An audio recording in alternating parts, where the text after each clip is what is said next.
Welcome, year-long art students. I hope you all are doing well. Miss Durbin here, getting ready to start brand new major project number 6. Welcome to a brand new week, and I hope everybody is ready to get going and work hard.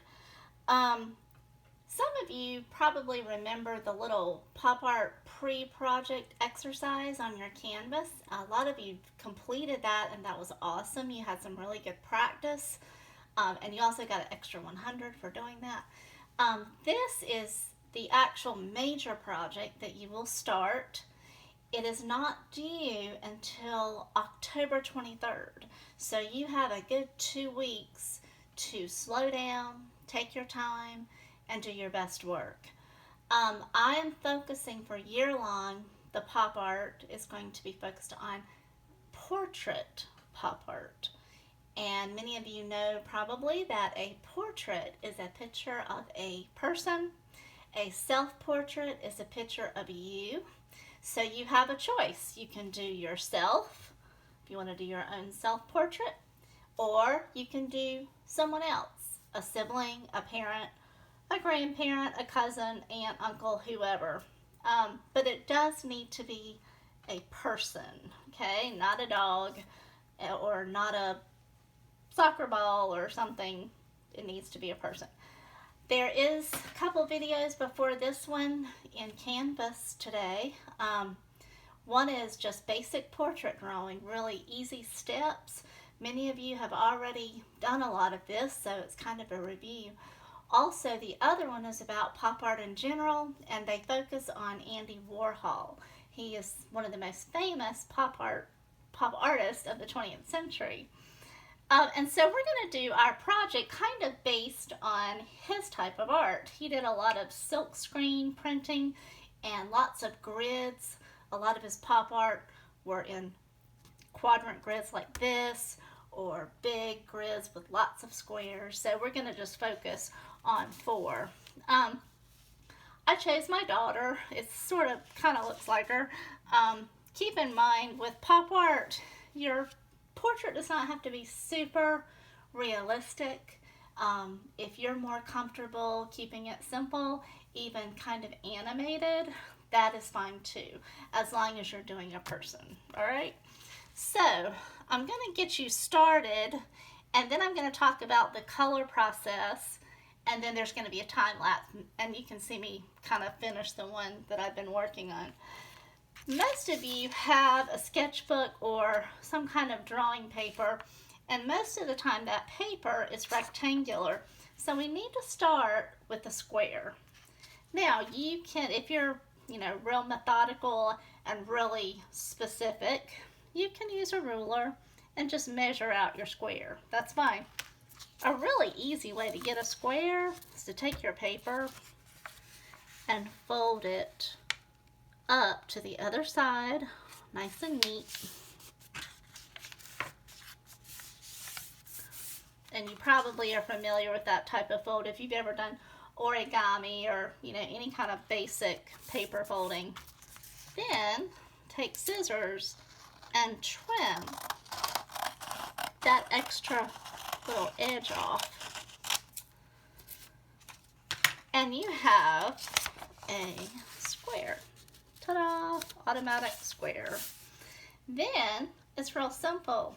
You're just going to take your ruler, and I kind of recommend measuring your square just so your little squares are even. Okay, so this square is about 8.5. Yeah, 8.5. I would say 8 by 8. So I would kind of stop here about 4.5. And that kind of gives me a guide to make my squares. So you need 4 squares. Okay. Now it's really good to grab your Sharpie. Go ahead and outline these lines because you're going to need to trace the square, and I'll show you in a second. Go ahead and get them nice and bold, dark. And then grab another sheet of sketchbook paper, whatever paper you have. Thin is good. So when you put it over your square, you can simply trace that square.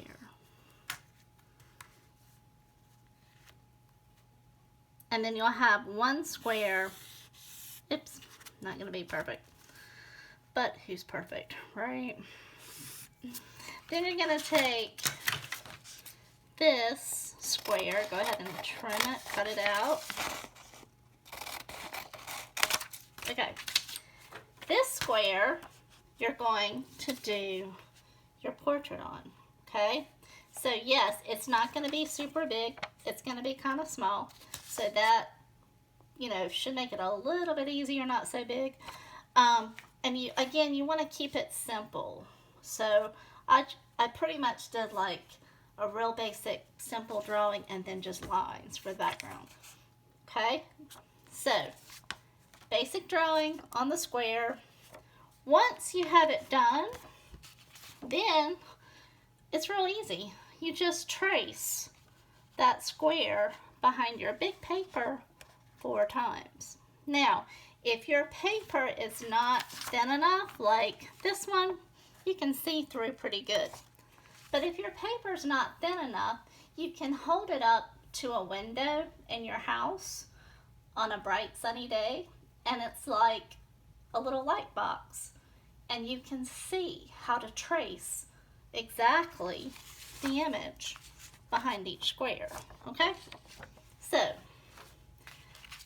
then you trace your images 4 times, outline with Sharpie. You want nice black and white outlines. The big color part of this, we're going to focus on complementary colors. And most of you might remember the warm colors from the Picasso project, red, orange, yellow for the faces. And then we did the green, blue, purple, the cool colors. Those were in the background. But for this, we're going to focus on complementary colors. What does that mean? On the color wheel, it's opposite. Red and blue complement each other because they're opposites. Kind of like opposites attract, yes? So same thing with color. They're opposites, and so it's a very strong contrast, and it's very dynamic, okay? So like blue and orange, purple and yellow, red and green, and so on. Okay, I just started basic purple and yellow, but then like her shirt is blue, okay? Because blue is opposite of yellow. So whatever is side by side, you want to do opposite, okay? I am going to place it on time lapse and go through the color, and then I'll come back and wrap it up. Okay, see you in a bit.